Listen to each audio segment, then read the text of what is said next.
جب دیکھو وہی صاحب کے پاس یہ لنگر، یہ فاتحہ کا کھانا، فاتحہ فاتحہ فاتحہ، یہاں تک بات کی جا رہی ہے، بولے وہ فاتحہ کا کھا لیے تو حلق میں انگلی ڈال کے نکال دیں۔ اچھا عمل ہے، اچھا عمل ہے، پر یہ بھی کسی کی سنت ہے۔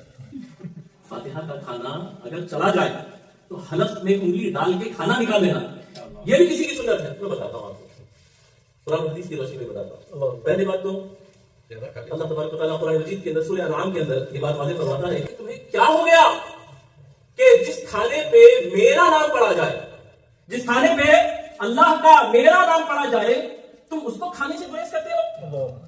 کیا فرماتا ہے؟ وَمَا لَكُمْ أَلَّا تَأْكُلُوا مِمَّا ذُكِرَ اسْمُ اللَّهِ عَلَيْهِ، ذُكِرَ اسْمُ اللَّهِ، کہ جس کھانے پہ میرا نام پڑا جائے وہ تو نہ کھائے، تجھے کیا ہو گیا؟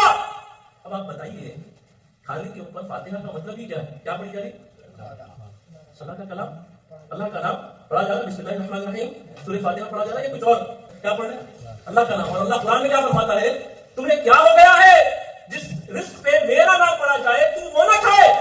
اور پھر رسول پاک علیہ الصلوۃ والتسلیم کی واضح حدیث شریفہ ہے، رسول پاک علیہ الصلوۃ والتسلیم ارشاد فرماتے ہیں کہ جس کھانے پہ اللہ کا نام پڑھا جاتا ہے، بسم اللہ پڑھا جاتا ہے، اسے شیطان نہیں کھاتا، اسے شیطان نہیں کھاتا۔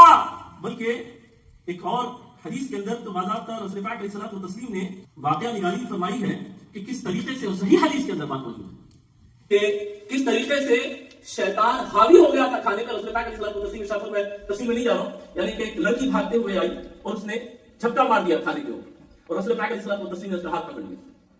اور پھر ایک اور شخص آیا بندوق، اس نے بھی ہاتھ لگایا، اس کو بھی سرکار نے پکڑ لیا۔ سرکار تفصیل میں ارشاد فرماتے ہیں، مجھے اللہ کی عزت و جلال کی قسم جس کے قبضہ قدرت میں میری جان ہے، یہ شیطان تھا جو اس لڑکی کے ذریعے اس کھانے پہ حملہ کر رہا تھا اور اس کھانے کو اپنے لیے حلال کرنا چاہتا تھا۔